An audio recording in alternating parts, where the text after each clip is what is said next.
ফের সরকারি হাসপাতালে শিশু চুরির অভিযোগ। ফুলবাগানের বিসি রায় হাসপাতাল, সেখানে শিশু চুরির অভিযোগ উঠছে।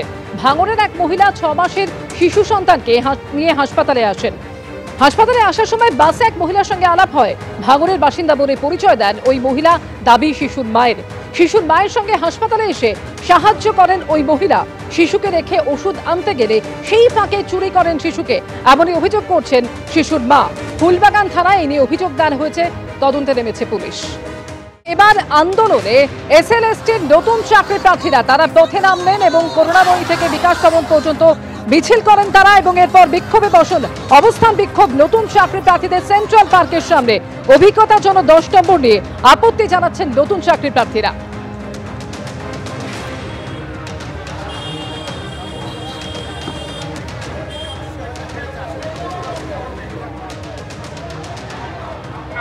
আপনাদের আন্দোলন শান্তিপূর্ণভাবে করবেন। আবার বলা হচ্ছে আপনারা আইন নিজেদের হাতে তুলে নেবেন না। আপনারা নিজেদের যা আন্দোলন করার সেটা শান্তিপূর্ণভাবে করবেন।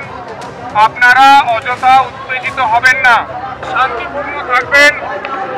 আপনারা শান্তিপূর্ণভাবে যা করার করবেন। আপনারা নিজেদের হাতে আইন তুলে নেবেন না। আপনাদেরকে আবার বলা হচ্ছে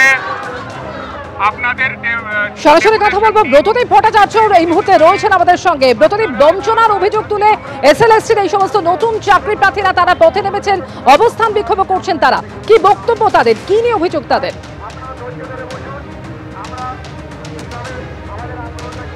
দেখো, প্রায় 5 ঘন্টা হয়ে গেল রাজপথের উপরেই রয়েছেন কিন্তু এই চাকরি প্রার্থীরা। তাদের দাবি 3 দফার দাবি নিয়ে তারা আজকে পথে নেমেছিলেন।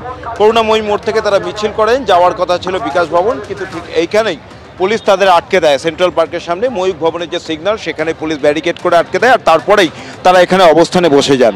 তাদের যেটা দাবি রয়েছে 3 দফার দাবি, তার মধ্যে প্রথম হচ্ছে যে শিক্ষাগত যোগ্যতার জন্য চাকরি হারা যারা প্রার্থী রয়েছে তাদেরকে যে অতিরিক্ত 10 নম্বর দেওয়া হচ্ছে, সেই 10 নম্বর বাতিল করতে হবে। কারণ তাদের যেটা যুক্তি, সেই 10 নম্বর দেওয়ার জন্য যারা নতুন চাকরি প্রার্থী তারা কিন্তু পিছিয়ে পড়ছেন। এমন অনেক চাকরি প্রার্থী রয়েছেন যারা লিখিত পরীক্ষায় 60-এর মধ্যে 60ই পেয়েছেন, এবং যেটা শিক্ষাগত যোগ্যতার জন্য তারা 10 নম্বর অর্থাৎ 70, কিন্তু তা সত্ত্বেও তারা ইন্টারভিউতে ডাক পাচ্ছেন না। এবং সেখানেই তাদের যুক্তি যে চাকরি হারা যারা প্রার্থী রয়েছে তারা অতিরিক্ত 10 নম্বর পাওয়ার জন্য তারা অগ্রাধিকার পাচ্ছেন ইন্টারভিউতে, এবং যারা লিখিত পরীক্ষায় ভালো রেজাল্ট করেছেন তারা কিন্তু চাকরি পাচ্ছেন। এর পাশাপাশি তাদের যেটা বক্তব্য যে যাদের ইন্টারভিউতে ডাকা হয়েছে প্রত্যেকের ওএমআর শিট প্রকাশ্যে আনতে হবে, এবং সর্বোপরি যে শূন্যপদের কথা ঘোষণা করেছিল এসএসসি, সেই শূন্যপদ বাড়াতে হবে। অর্থাৎ চাকরিহারা শিক্ষার্থীদের অতিরিক্ত 10 নম্বর দেওয়ায় পিছিয়ে পড়ছেন তারা, এটাই মূলত তাদের বক্তব্য, এবং একাধিক দাবি নিয়ে তারা আজ পথে নেমেছেন, বিক্ষোভ দেখাচ্ছেন। শিক্ষামন্ত্রী ব্রাত্য বসু কি বলেছেন শোনাবো।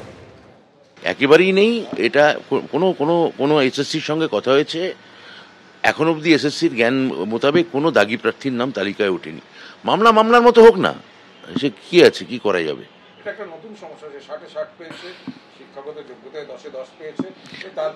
দেখুন, এটা নিয়ে এসএসসি নতুনদের ক্ষেত্রে যে কথাটা আপনারা বলছেন, এসএসসি কাছ থেকে আমার কাছে কোনো এই মুহূর্তে তারা কোনো এসএসসির কাছে জমাও দিয়েছে কিনা কোনো ডেপুটেশন, তাও আমি জানি না। তাহলে এটা নিয়ে যতক্ষণ না এসএসসির সঙ্গে আমি কথা বলতে পারছি ততক্ষণ এটা আমি বলতে পারবো না। যারা তার আগে পরীক্ষায় বসুক না, ইন্টারভিউ দিক, প্রসেস শেষ হোক।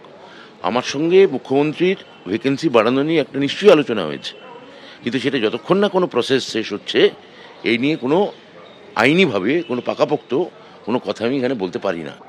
এসএসসির ইন্টারভিউয়ের তালিকায় দাগি প্রার্থীদের নাম, এবং এই নিয়ে প্রশ্ন তুলে মামলা দায়ের হলো হাইকোর্টে। সুপ্রিম কোর্টের নির্দেশের পরেও কিভাবে পরীক্ষায় বসলেন দাগিরা, কিভাবে ইন্টারভিউয়ের তালিকায় নাম, এই প্রশ্ন তুলে মামলা দায়ের হলো। একমাত্র বিশেষভাবে সক্ষম প্রার্থীদের কিছুটা ছাড় দেওয়া হয়েছে। এত সতর্কতা সত্ত্বেও দাগি প্রার্থীরা সুযোগ পেলে ভেরিফিকেশনের সময় তাদের বাদ দেওয়া হবে। স্কুল সার্ভিস কমিশনের হাতে সেই ক্ষমতা সবসময়ই আছে, প্রেস বিবৃতিতে জানালো স্কুল শিক্ষা দপ্তর।